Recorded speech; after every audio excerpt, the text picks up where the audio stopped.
Scan now. Meet Sovi, your new AI study buddy.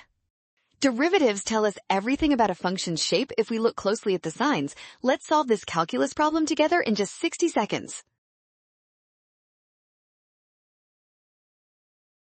First, we check where the derivative is 0 to find critical points. At x equals 2 and x equals 4, the derivative is 0, which means the slope is perfectly flat. Now look at the sign changes around those points. At x equals 4, the derivative switches from negative to positive, which mathematically proves we have found a local minimum right there.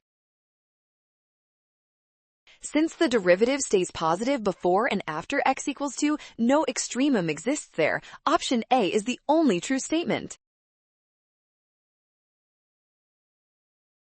Well done! Scan the code. You can learn better with Sovi. Watch signs carefully and always trust given table values to avoid a rush.